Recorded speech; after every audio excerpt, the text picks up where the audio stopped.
right, so I've been, I'm a history buff, and I spent a lot of time looking at military history, and I like to reflect on those things. And I've been on like a Civil War like kick lately, and it's making me think about what's going on in today's world with everything being divisive as it is in our country right now. And I've got these two letters here in front of me, and one is written from a Confederate general named Braxton Bragg, and the second letter is from a Union general named Henry Hunt.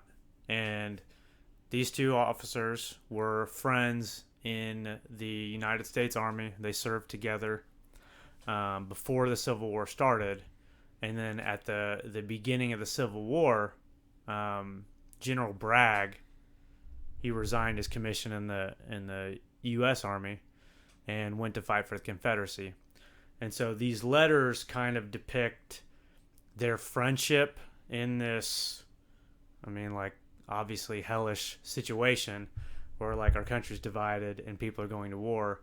And now you've got friends that are on opposing sides and they're going to go about killing each other. But some of them somehow maintain their friendship in that dichotomy.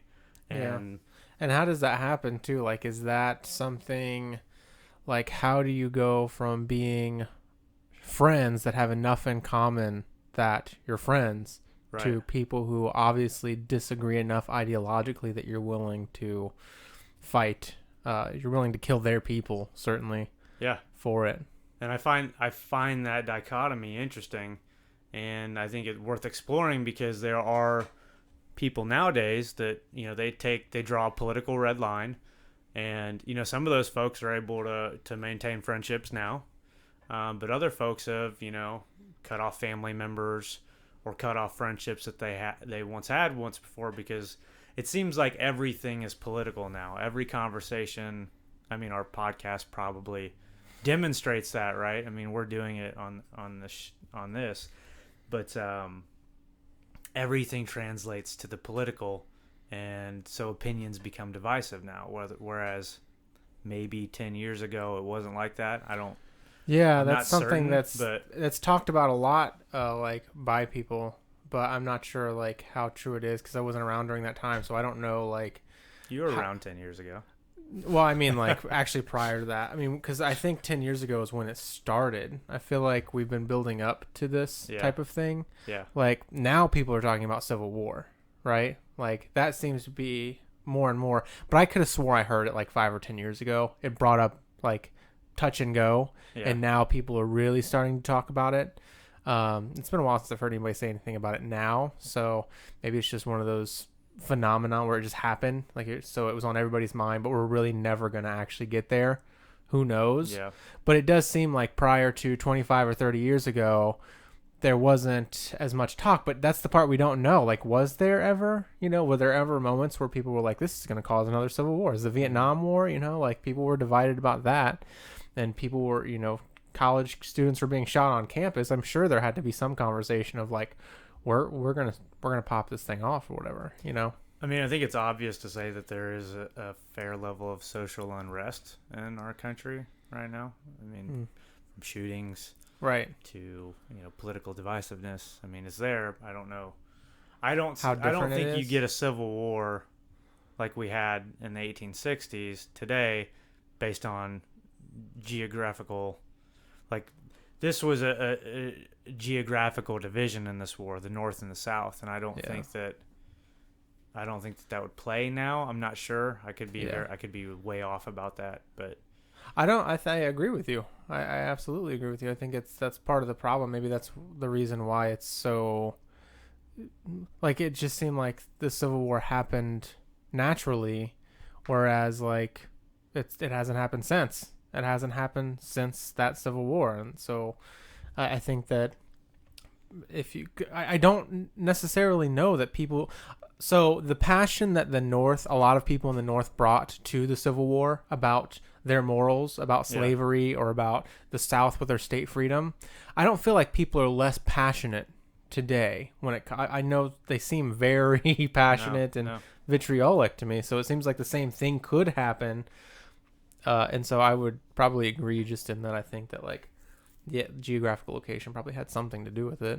Yeah. So the passion is definitely there, and what I think is additionally interesting about the Civil War is, even though it was a totally different time period, we're not that like there are still people alive today, older folks that knew people that were fighting in the Civil War. Yeah.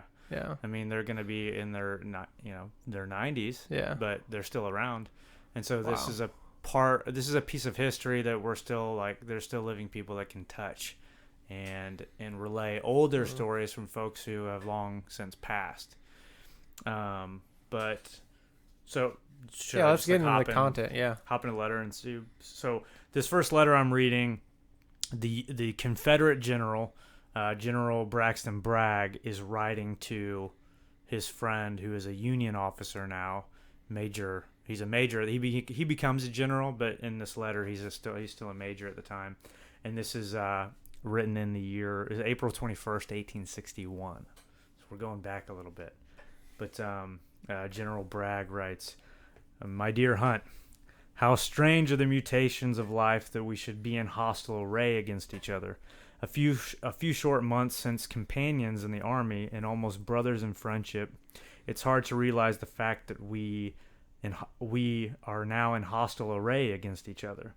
But so it is, and though I would have taken an oath that my old friend Hunt could never be the instrument of oppression in the hands of a black republic, yet we see strange things in this world, and even must be content to put up with it as we find it."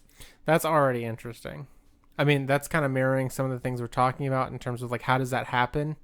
They seem just as baffled about it as we would if it happened today. So how did we get here? Yeah. So it is very like, don't tell me it can't happen again type, because it baffled them the first time it happened. Right. But you were saying something about, so this isn't Hunt. This is the Confederate general. Right. What's his name again? Bragg, right? General Bragg. Yeah, right. Braxton And Bragg. so it's weird the way he phrased what he said to me. Like, how strange is it that my friend, for a second there, I thought it was the Union person speaking. Like, how strange is it that my friend would be on the side of, so can you just read it again or something? It's just like, how is my friend like captured by a black. Yeah, he says, so this, I wasn't sure what he meant by it, but he says, but so it is, and though I would have taken an oath that my old friend Hunt, referring to the Union officer, would never be the instrument of oppression. Instrument of oppression. That's a weird phrasing that I would think came from Hunt, because we're all thinking that the He's Confederacy the are oppressor. the oppressors. Right. So he obviously doesn't see himself as the oppressor. Yeah. Right. So keep going. Sorry. Oppressor in the hands of a black republic, yet we see strange things. Doesn't that sound like some propaganda, like a propaganda phrase? Yeah, it does. Yeah. But this is his opinion, and again, what you're going to see in these two letters is that these guys don't hold back. I mean, they're friends, but they're saying what they actually think and believe, and so you kind of get some cool insight about. And this is just at the beginning of the war, like this, things are just starting, so they're feeling. And he's already saying, like, oh, we can feel it, like, getting away from us.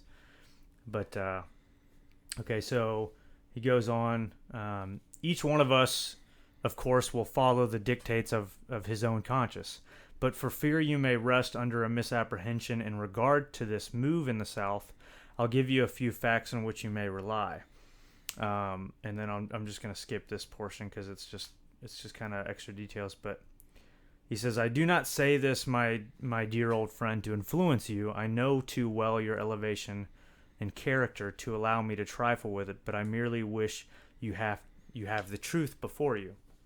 So the part that you skipped though is the content of his argument, right? So the part that I skipped is him saying this is not happening because of politicians. He's saying the people in the South are fighting in mass because they believe in what they're fighting for. Okay. And so he was in that part that I skipped, he was outlining that the ranks of this new Confederate army are filled with not just the poor class, but those that are wealthy individuals who believe and are willing to fight for this cause. So it's not just the poor folks that are being sucked into a political movement, which is interesting that he addresses that. Yeah, that is. And then so he says, we feel that we can no longer live with the North in peace as we desire to be left alone to pursue the even tenor of our way. And we submitted until we could submit no longer, and we decided to quit, and now we merely ask to be left alone. And then I'm going to fast forward a little bit.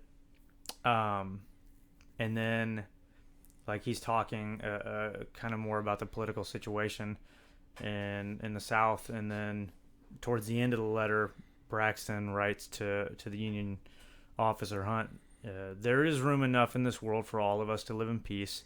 Why should we not do so? And then he says that he makes a remark that he wishes he could see his old friends that were still in the Union Army. And he says, for friends, I still believe them, though I think them mistaken in their course. And so that's not Bragg. That's another person. That's a third person. No, this is General Bragg saying, I wish I could still be with my friends in the Union Army. Yeah. And I still think of them as friends, but they are mistaken in what they're doing. Well, it might help to, or I think, like, it's always talked about why the Civil War happened. Yeah. And, states' rights versus slavery, right? Mm-hmm. And so, and I've seen the conversation develop online. So, I mean, my general impression is that it was clearly slavery. States' rights is kind of, that's the way it was framed at the time, right? Yes. But usually when people are asked, what other rights were they fighting for apart from the right to own slaves, there doesn't seem to be any other answer than no, it is what they were fighting for. Okay, I don't know if you know anything about that. It's interesting that you brought that up, because in this second letter, which is the Union officer Hunt writing to the Confederate officer Bragg, he mentions in here that the primary cause for this war starting has now become secondary. But he doesn't say, and I think that he's referring to the preservation of the Union being the primary cause of the war. Gotcha. Or from the Confederate side, the willingness to secede from the Union. Okay.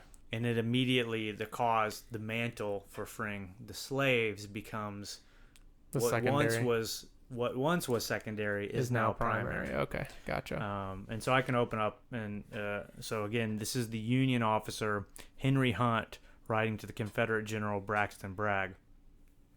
My dear Bragg, I was much gratified by the receipt of your note Saturday evening. I do not doubt the nature of your feelings, for I judge them by my own. And he says, how strange it is.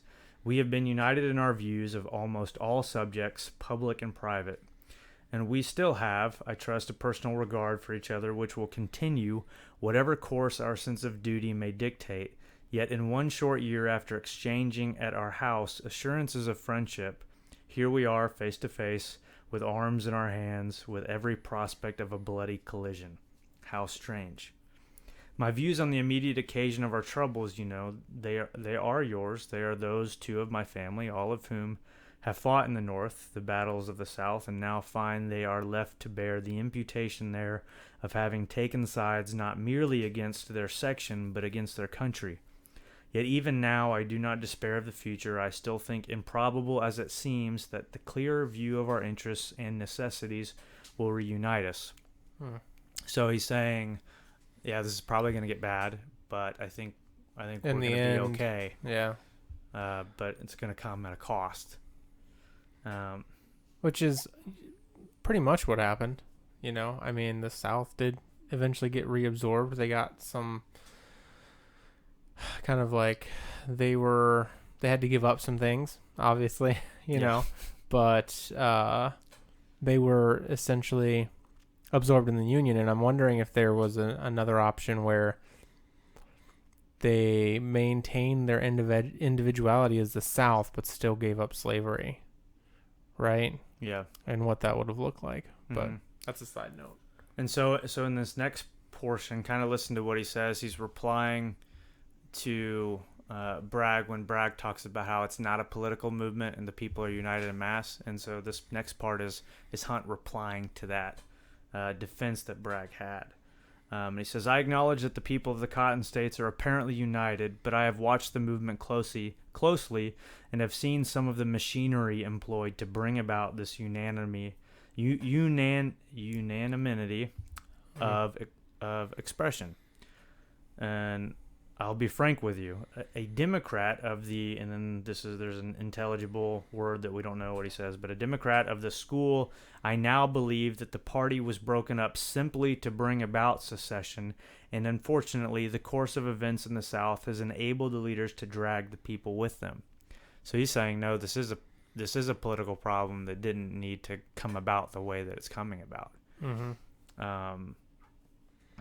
And so I just find it's interesting to see these two argue about that.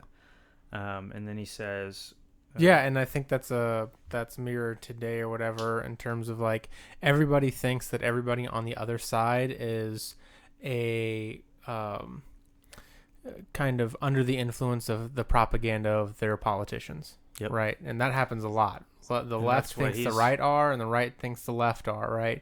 So this is kind of like, now Bragg hasn't said anything about him being a mechanism of politics, but it's probably assumed given that he's part of the union, sure, and that is the state at this point, right?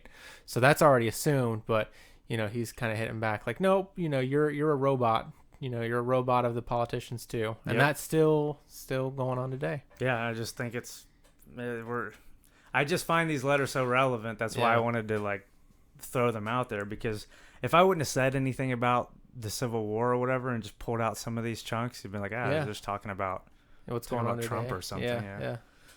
Because he says the word Democrat. But those are reversed at the time. But with all their wrongs, I think the South has not been just to themselves, nor generous to their friends in the North, in breaking off from them at this first partial defeat. In the loss of the executive, all the other branches of government being in their hands. So now he's saying, he's like, okay, you lost, Lincoln's become president, which is what made them react so strongly. He's like, but you guys still have the legislature. We can still work things out politically. Yeah. We don't have to go to war. But they reacted so strongly to Lincoln becoming president. And then he says, it is not a case in which I, emphasizing himself, born under the flag, can feel justified in deserting it, however much my sympathies were with my Southern friends in the immediate question at hand. So I don't know what he means exactly there, but it sounds like he's saying I can kind of see why you guys have done what you've done, not to the extent, but I can sympathize. And then he says, however much it pains me to be arrayed against them, I regret deeply that the secession leaders should have pursued such a course that, except by dishonoring their flag, degrading their government, and humiliating themselves, their friends in the North could not foresee an amicable separation. So this is clearly like the South started this. In his opinion, I wonder if Bragg would see the same thing. Like, is that just historically accurate that the South is the reason that it happened? Like, they popped it off after Abraham Lincoln became president. The South was just like, we're not having any of this. They were certainly provoked. And what did they do? Did they like kill anybody? Like, what did they do? Did they declare war? The South? Yeah. Like, well, the war kicked off by them attacking Fort Sumter. Okay. By the South. A Confederate army attacked Fort Sumter. So that is how this happened then. And then Fort Sumter surrendered, and that's the beginning of like the war proper. That's when the first combat kind of breaks out. So then it makes me wonder how, like, whether or not it could happen again today, because I don't know that. Well, there's no liberal army. I know. That could. That's what I'm saying. March against Trump. I know, but if it was the reverse, if there was a liberal government, and the conservatives wanted it, that would probably be how it happened again. There are military wings of far right groups. But it also didn't happen under Obama, and that was a good opportunity. That was like, if anything was going to rile them up, it was going to be to have a figure like Obama very much more And extreme. thank God it didn't happen. Yeah. You know, but So then, is it possible today? But sorry, I don't mean to keep no, cutting off. it's okay. I know it's a question worth asking. He goes on to say, I'm not much surprised at it, however. Many things hitherto in the administration of the War Department in the last 8 years are now explained. And I fear that the war was considered a necessity to a final separation and the consolidation of the power of the engineer and leader of the movement. And as such, determined on long ago, I felt positively certain for the last 6 weeks that your president would force a collision, if possible, under circumstances which would make the government appear to be the aggressor. Before the election could take place in Virginia, as it has come to pass as I expected, notwithstanding this and the results which may immediately follow, I firmly believe that this unity of our people will be eventually restored. So again, he's kind of saying, like, there's hope. I think there's hope here. We may have to suffer much. We may separate with or without further conflict, but we will be reunited, if necessary, under new institutions, strong enough to secure all our rights. We shall again be one of the great powers of the earth, and the name of American will supersede that of the Northerner and the Southerner. So We'll be unified by the title American. Yeah, so he's saying, we're not going to think of ourselves as Northern or Southerner. We'll call ourselves Americans.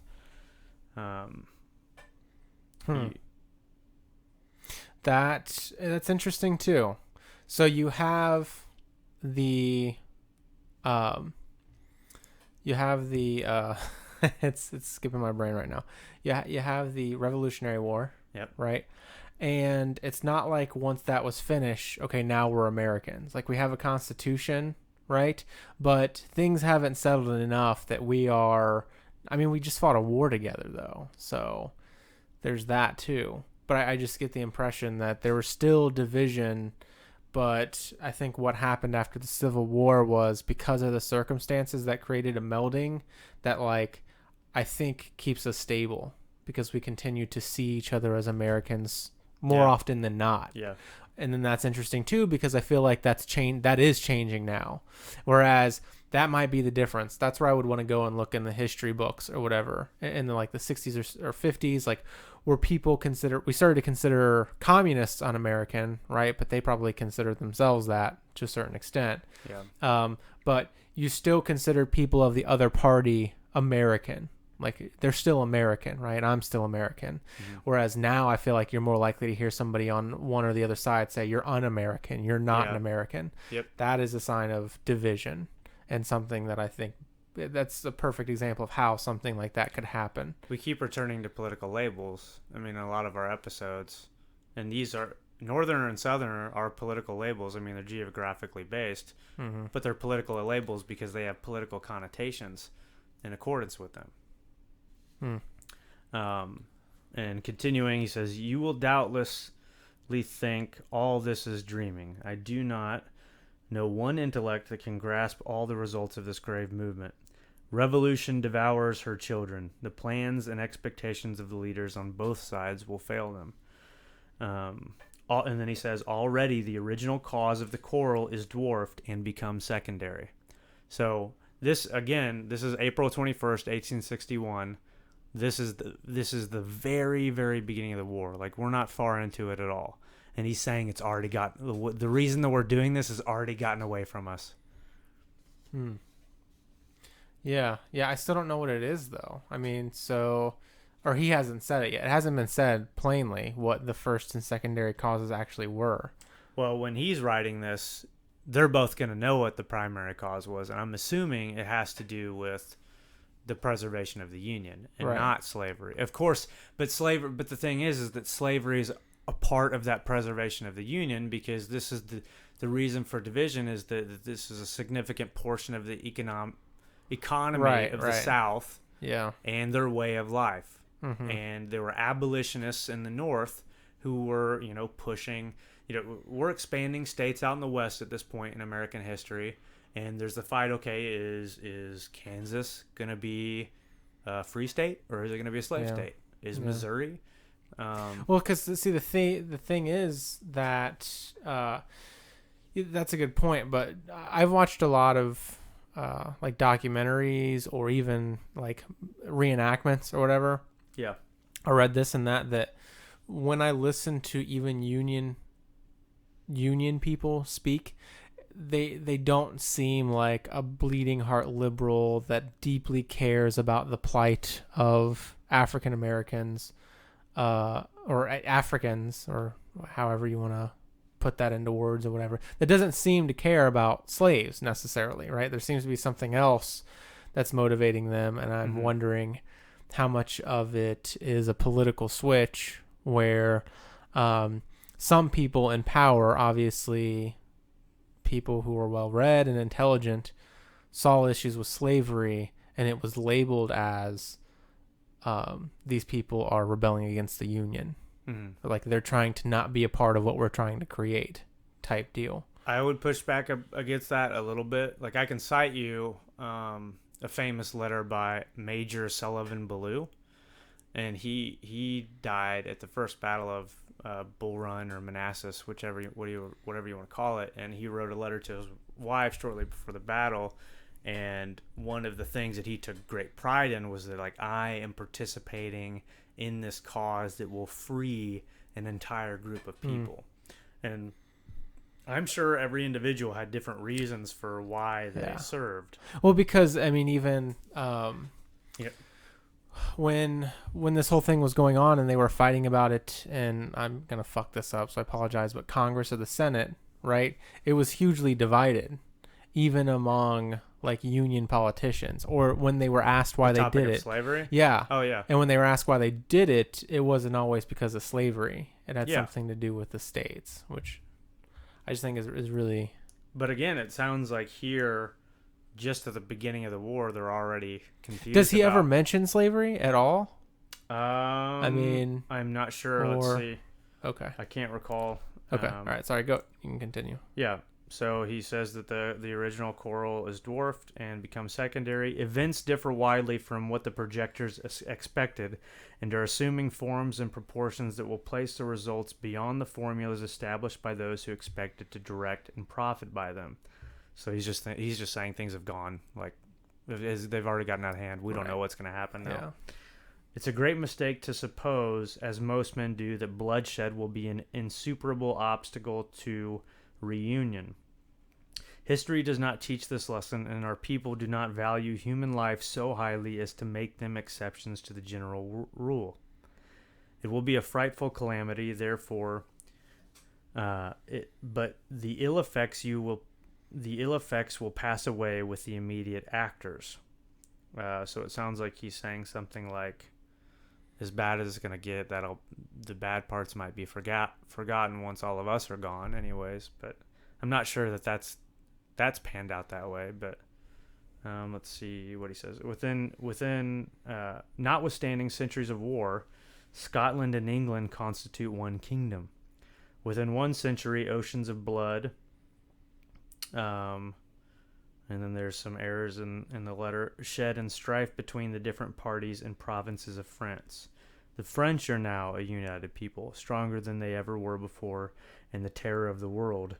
Formerly preeminently provincial, their nationality is now intense. So now he's laying out these countries that are united that have been divided. But it's interesting reading that too, because the United Kingdom is trying to leave a more even further united group of nations, and that will have implications with Ireland if they do that. But he goes on to say, "You say you may destroy but cannot conquer. My dear Bragg, I know of no one who possesses the feelings here attributed. I hear much of the desire of your people for a fight. I have heard but one Northerner express such a desire, and it met with rebuke." So he's saying no one in the North wants to destroy the South. He's like, I only heard it one time, and that we shut that guy down. Yeah. And that would be different from today too. That would be way different from today too. So there are people that want destruction of others. From the other side. Yeah. And that is probably clearly because of they're aware of the Revolutionary War, right? How many generations after? Like 1 or 2, maybe. these guys, when I was doing a little research on them, their parents and their grandparents fought together. Their grandparents, like I think they had grandparents that fought in the Revolutionary War, right, as officers in the Continental Army, right. So they were all friends, right, and you have that type of unity bonding them together. So of course, there's not going to be a lot of talk of destruction.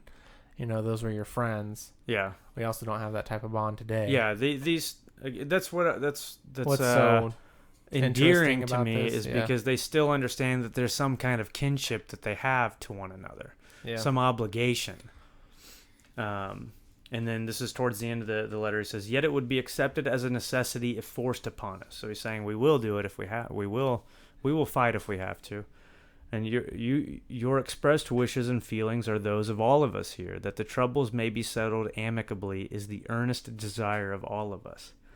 I have written at great length. In our present position, I'm sure the audience is like, yeah, you sure have, man. In our present position, it is a relief to me, and I feel it to be due to you. We must each, as you say, act according to the dictates of our conscience. Although you think my course a wrong one, you know that I never have felt and do not feel now hostile to the South, her institutions or her people, and nor can I have toward them the feelings of an alien enemy. I trust and I believe, notwithstanding the dark prospects before us, and although blood may flow like water, that the time will yet come, if neither of us fall in the struggle, when we will meet again, not merely as friends, which I am sure we will continue to be, but as fellow citizens of a great, prosperous, happy, and united country. Major Hunt. Okay. Is that the letters then? That's the letters. Okay, great. Yeah, I mean, I think I said most of what was on my mind. I think now is just kind of like a little bit more unpacking for me, because to me, the biggest takeaway for all that is that it caught them off guard. That's the biggest, because it's like, it's not like you're going to see it coming. It's not like there doesn't have to be this strong build up over time, right? So that people look at what's going on now and they kind of say, well, that could never happen now. We could, it doesn't seem like it's going to happen, right? And it's just like, I think things are more fickle than that sometimes. Yeah. I feel like, and maybe this goes to like my whole ideology about a lot of things, I might be an extremist. I might be overzealous when it comes to certain fears that I have. But when we're reading something like this, and this isn't the only thing that's given me this impression, there's been lots of events in history didn't seem to have this like smooth progression of things getting this way. Like they overturn immediately, right? And I think we're in a mindset today where we don't think things like this could possibly happen. Not even civil war, but just anything we're talking about. We seem to vastly misunderstand how fragile we are as a society, as individuals. Like shit's fragile. Yeah, it's not really fragile. This is not permanent. Exactly. If we don't care for it, it's like tending a garden in a way. Yeah, exactly. It's like being surprised that your garden was just automatically overcome. You could even do the best to tend to your garden the most, and something could still immediately happen. A hailstorm. Well, yeah, I mean, some new type of bug that just destroys all your plants. Yeah. Like it's like, come on. Yeah, and like in previous podcasts, some of these things are out of our control.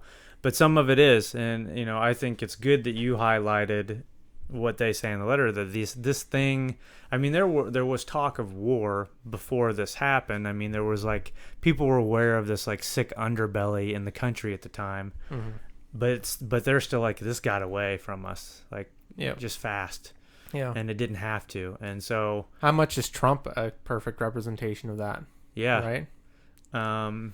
Like just something like nobody saw it coming. All the experts thought for sure, and it just like instantly, you know what I mean? This guy was on the scene and it happened and it was over. Sure. Before you knew it. And we're not in a civil war yet, but what it tells you is that things can get away from you, and these letters also highlight that the division is very, when you start calling when you start referring to someone as a Republican or a Democrat, or a liberal or a conservative instead of an American.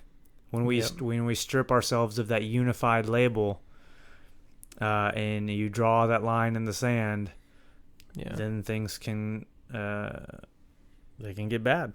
They can get even worse than they were before. Dangerous, too. Yes. Again, I'm not sure we have even.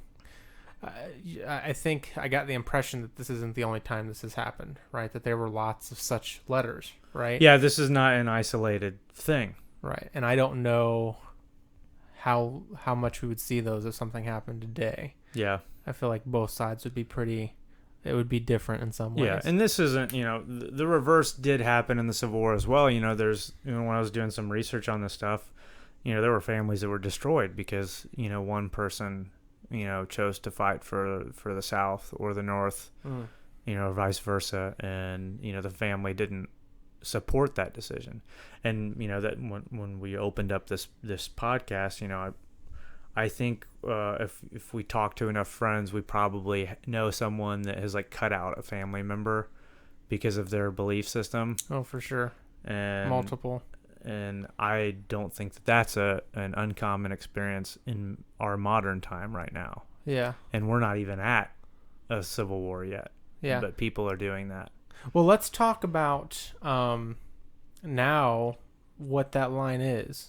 So what is the, when does it become we can't see this thing as American, because to us it's so un-American that to label it American anyways is it soils the name of American. I feel like that's how that would happen, right? If we're going to start labeling people un-American, it's going to be because what they're doing is so bad that we're going to say this isn't just a matter of civil discourse anymore. It's a matter of, I think that what you're doing is deeply un-American and I can't identify with you anymore. So I'm just, it's gonna be different for everybody. Being prompted, my impulse is to think of just something simple that you can get 90%, or some insane high statistic of people to say, "Yep, that's un-American." And so for me, that's something like watching a group of neo-Nazis march down a street. Yeah. In the United States, we lost an insane amount of American lives in that fight in the 1940s.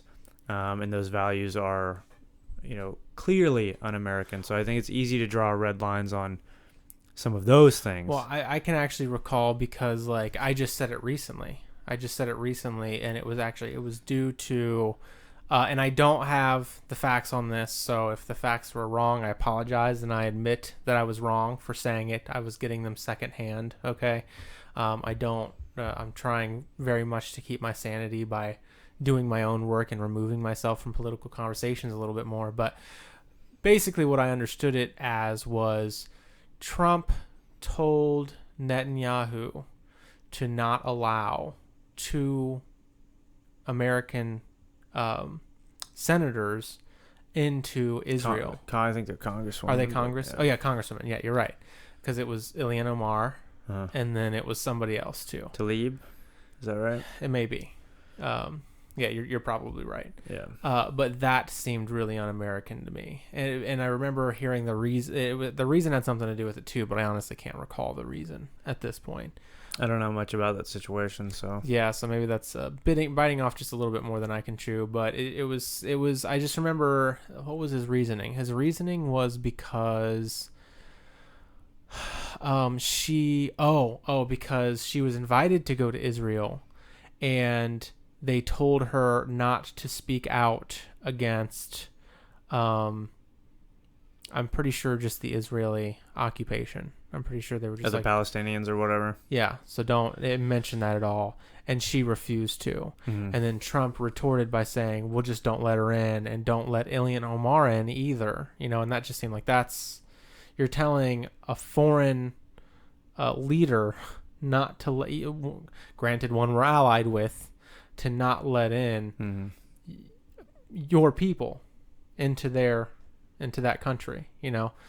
It just seemed so wrong to me. Again, that was just a knee-jerk thought, though. So yeah, I don't want to go down the road on that one because I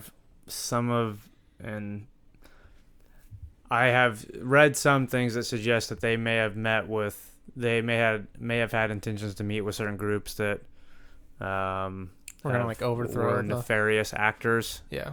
And so that's why I cited just the neo-Nazi things. Is like, what is something That's that an we extreme, we can all just get on board with? And Right. there's probably not even 10% of people in the country that would think would that's argue okay. that. Yeah. But, I agree with that too. But I do want to. I'm gonna be. I need some type. Oh, I can do it right here. Go ahead.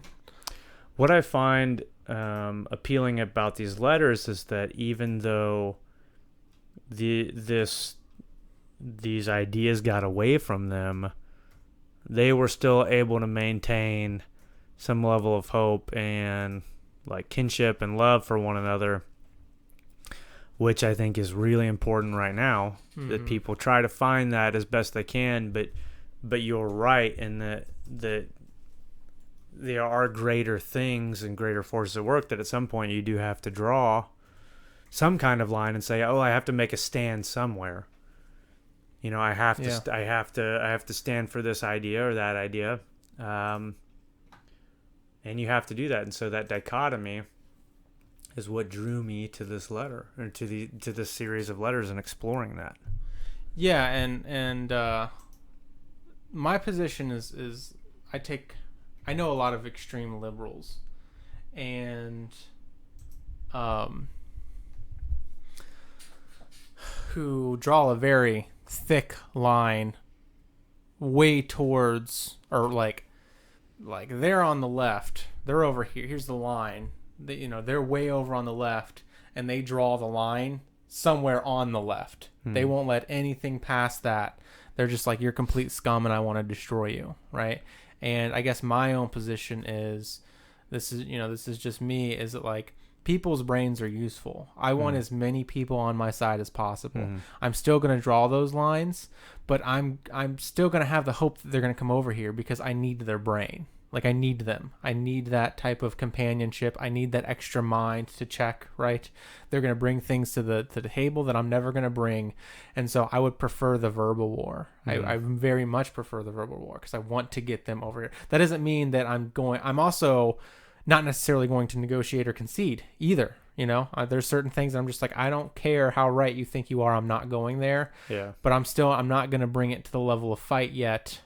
But the other thing you have to keep in mind is that's easy to say when you're the comfortable one. It's not necessarily you that's being persecuted or your people, right? Yep. Like, I can on some level cite the, ICE detention centers at this point, but there's none of my immediate family that I know and grew up with that are in there, right? That would be much different for me. I would probably feel way different. It still disgusts me. I still do have family that are in there, but I didn't grow up with them and know them and have that type of bond with them. So I also have that privilege or advantage. So you're saying that, so you're comfortable living in a world where we can hash it out in a more reasonable manner, but if it was your family, like your direct family, like a brother or something on the line, it would be different. Yeah. Like, what if more of in a fight mode?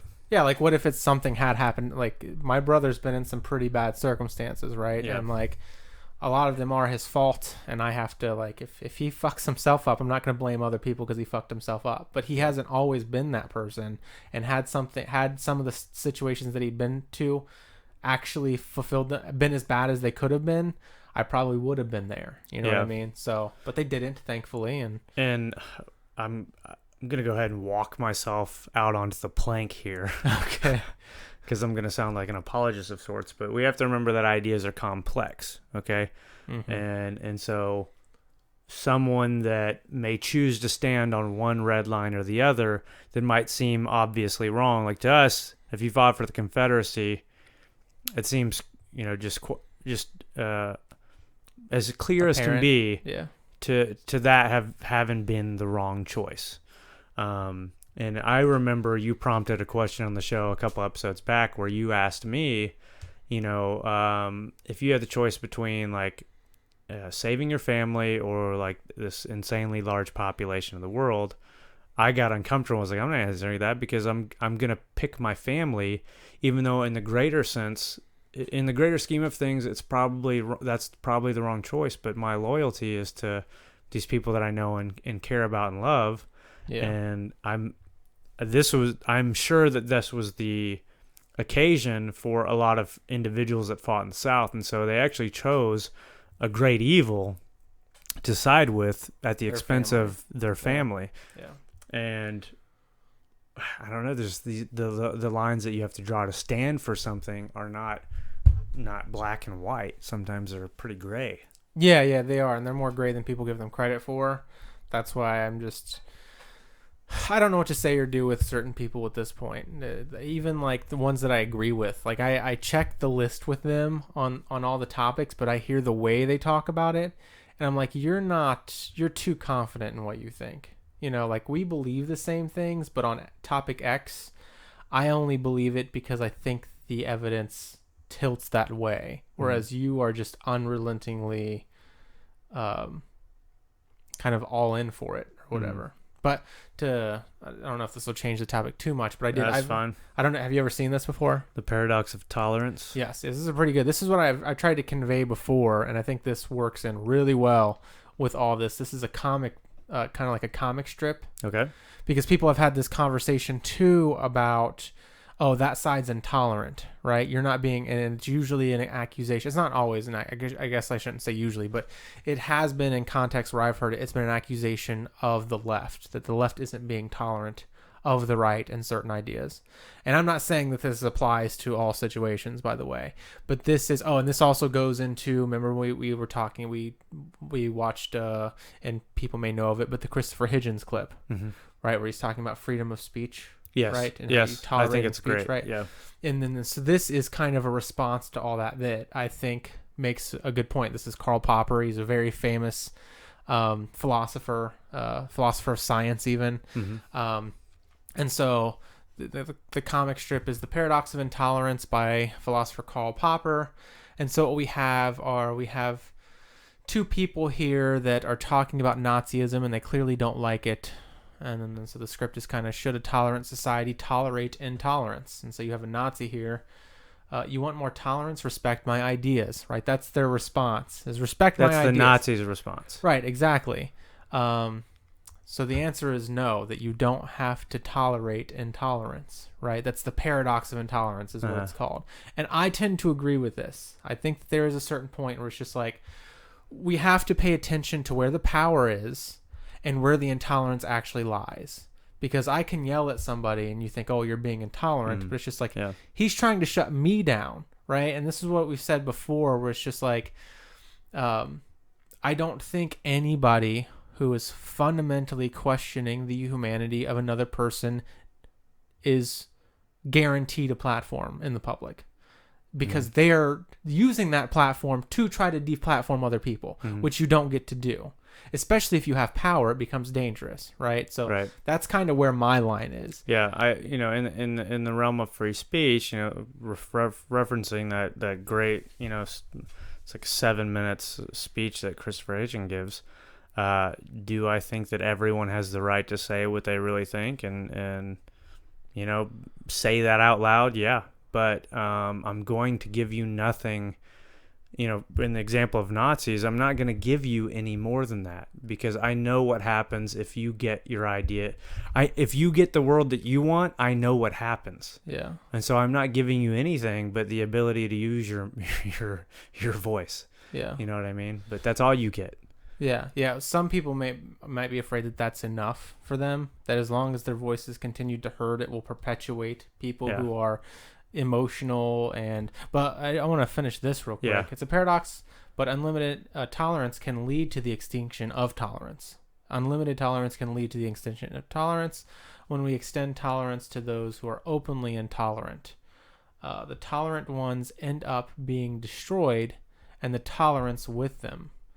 Any movement that preaches intolerance and persecution must be outside of the law. As paradoxical as it may seem, defending tolerance requires to not tolerate intolerance. And so, for me, it's like, I'm fine with talking one-on-one with somebody. Like, somebody can come over to my house and express views that I think are abhorrent. and we're going to talk about it, but it's because we're in my house and I feel like I can control it. I don't know how comfortable I am with people who advocate intolerance and want to deplatform someone having a platform. I don't know how comfortable I am with that as a member of the public. And I'm certainly not going to give them any political power. You know, I'm certainly not going to vote for people that are going to enact those ideas, and I'm going to try to stifle every effort of them to get those people into power, you know? So I guess that's where it differs with me, is I would say I'm fine with listening to them myself. But I also understand it's like, it would be like if Hitler was alive today, if he was reincarnated, would you allow that guy to continue to talk in the public? No, I know what happens. I know what happens. Especially with the way that he does it too, right? He's very enthusiastic. He clearly has a knack for drumming up people. But I can't. But that's because I can predict the future with him. I can't predict the future with anybody else. And this is the danger of living in a free society. Is Let's that say people Hitler's get to say what they. What if you found out that Hitler had a descendant that thought a lot of the same thing he did and was just as enthusiastic about it? I don't know. I mean, I haven't committed the same sins as my grandfather. That's true too. But if it was clear that you thought the exact same way as your grandfather, or close to it. I don't think that I would, because I believe in a level of innocence until you've actually committed a crime. I don't believe in prejudgment is very dangerous. I mean, imagine someone with a Nazi ideology that had that kind of power. That's not a world I want to live in. Yeah. So, yeah. I mean, that sounds kind of 1984-ish to me. Yeah. Yeah. So. But I guess that's just where my mind goes with everything too. It's like I've seen. I guess me personally, I'm at the point now where I hear people on the left that scare me, and I hear people on the right that scare me. So, but right now, just at this moment, the right scares me more. But that doesn't mean that they have to. I'm scared of the comments I hear towards immigrants. Like, legitimately. Like, it's not just to talk about, like, creating borders or whatever, which, you know, it makes sense. It makes sense. Like, they really hate immigrants, and they can't seem to empathize with them. They say really stupid things trying to prove their point. Like, really, really fucking stupid things, you know? Like, when we're talking about... I don't know if you've ever seen this. I've definitely seen this, but like, what kind of parent, I think we've talked about this before, but like, what kind of parent brings their kid to another country or whatever? Like, that was just bad parenting. It's just like, you have an inability to put yourself in a circumstance where that would be your only option. That's the real issue here, right? And the fact that that is a legitimate argument that I've seen made by people tells me like, there's a big issue there. There's a big issue that I'm drawing a line there. I can't deal with people who say things like that. So, I can deal with that. I can deal with a conservative saying I'm for border control. I'd be like, great, that makes perfect sense to me. And it's just like, well, I think this or that is wrong. You know, we have to do something. I'm just like, okay, fine. But the second you make that comment, it lets me know, oh, you're not just for this. Yeah. You're for this really awful mindset. Again, going back to how complex, you know, ideas are and how things come about. A lot of the immigrants are coming from Central America right now, and that's because when we as the United States started this war on drugs, we developed a approach to law enforcement. Like, so for example, as far as I know, based on some of the research that I've done, and some of the coursework that I've taken in school, a lot of our drugs initially that were coming in the United States would come from places like Florida through like the islands, and then come up into Miami, and our government figured out how to shut that down. And so people who were trafficking drugs had to figure out, how do we get them in the United States? So they started shipping that stuff to Central America, and it has to come through land now instead of through, like, from the air or the ocean. Right. And so now a lot of your prominent drug cartels are in Central America. And so the consequence of that dynamic existing is pushing people further north into Mexico and then into the United States. And you brought up bad parenting, but what would you do what sacrifices would you give for your kids to have a better life? Everything, Absolutely. right? So Who wouldn't? if that That's means the point, right? you have to strap your kid on your back to swim across a river, even if you don't like immigration, you have to concede that you yourself in any dire situation would do anything for your kid. And any American parent would do that. Yeah. Yeah, I was talking to people the other day because there was a video online of a guy who they were going to ship him back to, I can't even remember now, maybe Nicaragua. They were going to ship him back to wherever he came from, and he was like, basically like, please don't send me. Like, I would rather go to jail here, because he had to go to court or whatever. And he's like, just throw me in jail here. Like, they're going to kill me if I go back. And he's begging them. Like, they're dragging him out of the room, right? And people in the comment section are just like, well, he shouldn't have come here.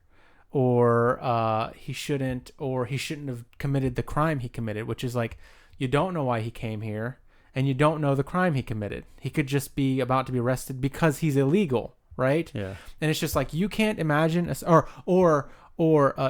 that a guy that has gangs after him. Oh yeah, I'm sure he's an upstanding citizen. It's like, you can't imagine a scenario in which bad people chase you. Yeah. That's privilege, right? And so I, like, in my comment, I was just like, and goes to what we were talking about at one point before about spirituality, is just like, I don't necessarily believe, but I have a hope that we'll be held accountable, right?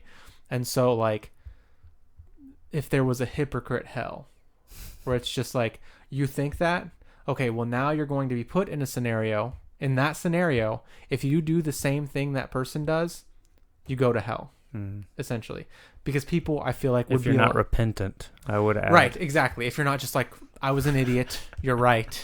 Right, exactly. And obviously I wouldn't want it to be eternal. It would just be until you really got the point, until you're like, fuck, yes, you're right. So if you're hard-headed, you're going to be there a little bit longer than others. But, that's what it takes. But yeah, it's just like hypocrite hell, It's just like, if you can't imagine a scenario in which things became bad in America and you wanted to go to Canada, would you be upset if Canada kept you out, even though you were just trying to take care of your family? Yes? Then you're a hypocrite. Like, then you're a bad person. You're a bad person. You need to deal with that, right? You need to recognize that and come to terms with it. Yeah. And that person, people who say things like that can vote. And I have to say that scares the shit out of me. That people who think that way get to decide what happens to other people in their lives. They have an inability to see how good their lives are.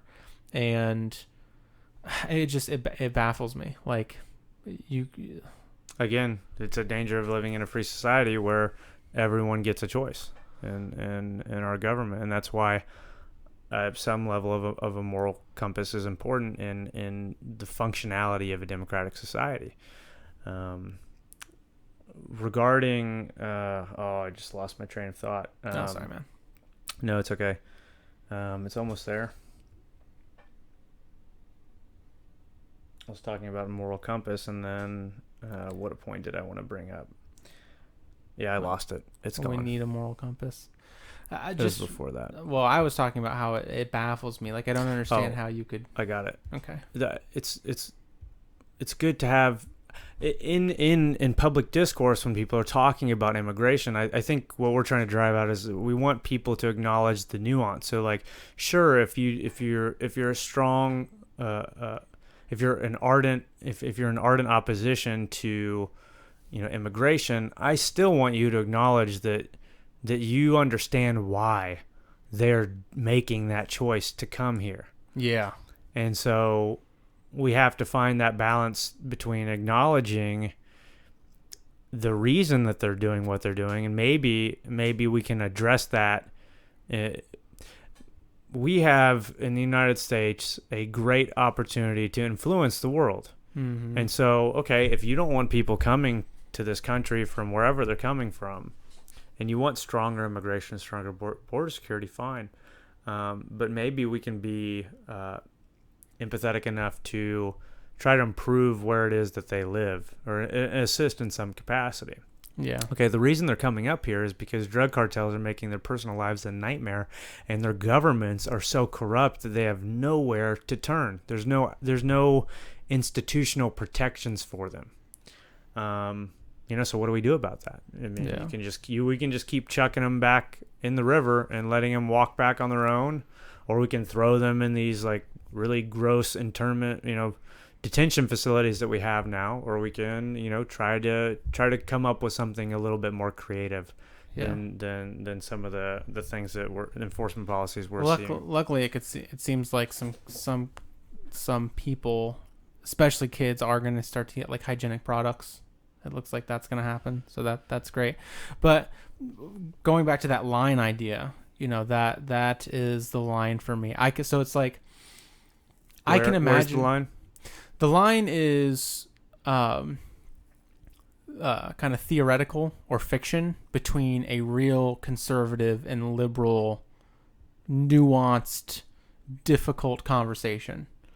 It's something like, I empathize with all those people. I think if we let too many of them in, we'll just end up suffering as well.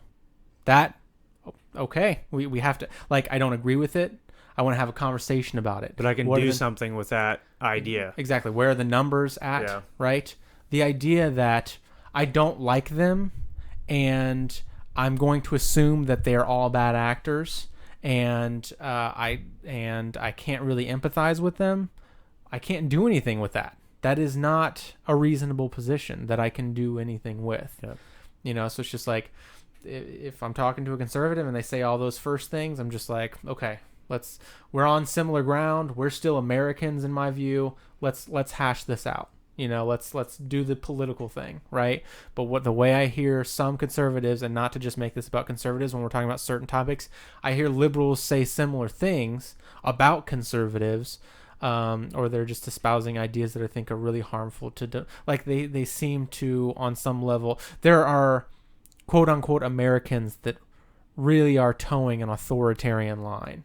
And I don't get that. The whole communism and socialism, thing, like the extreme views of those, right? It's just like, that is authoritarian. Why would you be for that? That's another line where it's hard for me to go down that road. Or they really can't empathize with conservatives or people having kind of equal power structures or whatever. Like, they want a dominant power structure of their ideology, which is also hugely problematic. So, those are some lines for me. Yeah.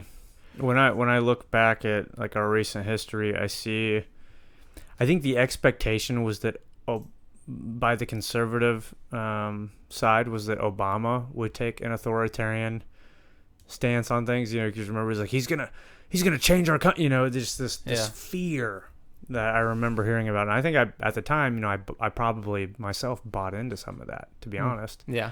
And that didn't happen at all. In fact, it is true that in some capacity, his immigration policies are not that far off from Trump's, which is scary.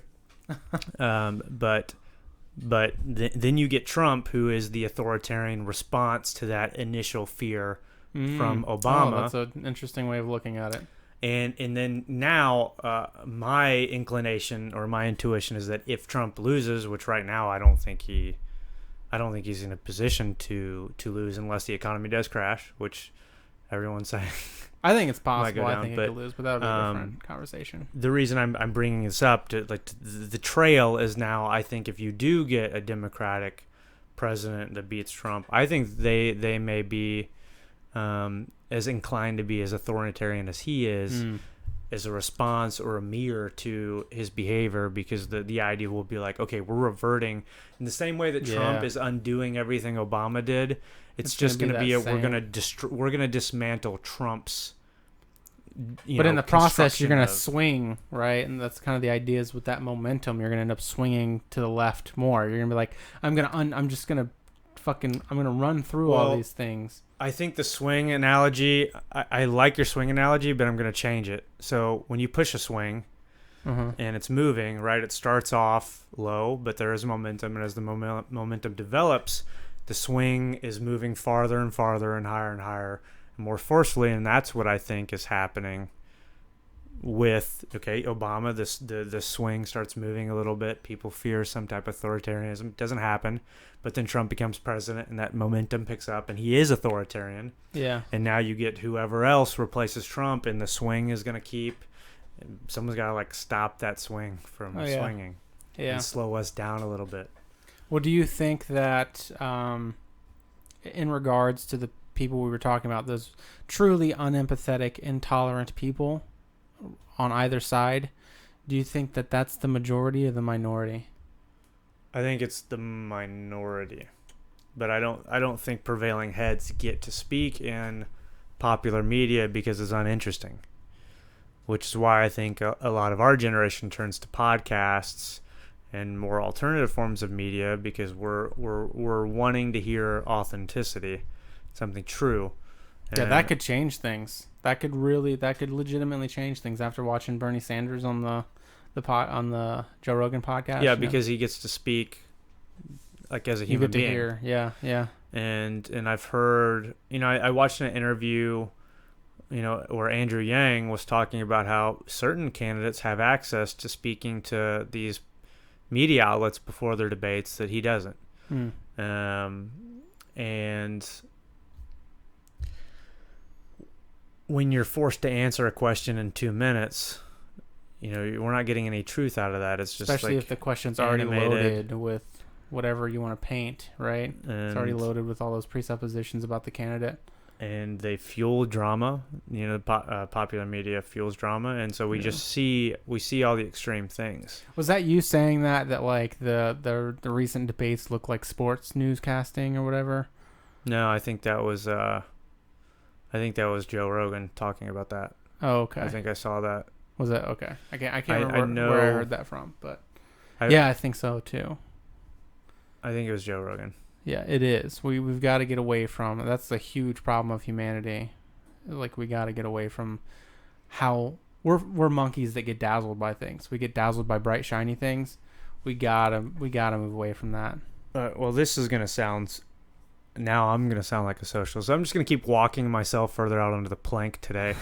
But they make the most money. Okay, that's why they have the largest platform. So they're drawing in the most consumers. They make the most money. They get more power and leverage to do what they're doing. And the structure of the market can't always be devoted to that in certain arenas, particularly when it comes to political discourse. It's like, okay, so I think it's a problem anywhere. Stop fueling the drama. Let people speak and outline their ideas. And let them advocate for their policy issues, and stop trying to fuel animosity between people. Yeah, I mean, imagine a world in which all the money that's aggregated into a few networks or few people, right, to allow them the strength of those platforms. Imagine that was broken up among more people. Right. Why don't you want? And that's with anything you do. Like, I think there's a certain level. I kind of with my layman understanding of the market, I think that there's a certain level where like you don't want it to be too broken up, because then you get into kind of like analysis paralysis type whatever, where it becomes you become isolated. Yeah, you start to isolate things more. Right. These are unintended consequences. But you certainly don't want it in a handful. Right? Right. You want it to be healthier than that. You want it to, but that's where the position where this is with anything. You have a cell phone company. You don't want just 3 or 4 legitimate cell phone companies that have all the power controlling things, because they get to decide the rules then, right? You need it where there's more competition. But it's funny because I hear conservatives talk about competition. It's just like, yeah, but if you actually moved that money into other people's hands through whatever means, like, again, it's one of those things where it's like, okay, you don't think that it's taxing. What's your idea? What's the idea to get it back into the hands of the people? Where is that? Because it's a problem. And that's at least a solution. I'm not saying it's the best one. Give me some better ones, because we need to break that up, I think. I'm kind of straight a little bit too much. No, that's all right. I mean, it's all relevant to me, but do you feel like this is it? Do you have any other thoughts? Yeah, I'm good. I think that was great. Yeah. So... are we gonna finish this or no? No finishing? Like, you mean like do like a formal, like, Yeah. hey, see you later? Yeah, because that's what we don't want to do. Okay, well then we don't, just be like, hey. All right, well, yeah. You guys are out there. Great. You know what to do. Good job. Yeah. All right. Yeah, and if you are listening, have a great evening or whatever it is that you're doing. Take it easy.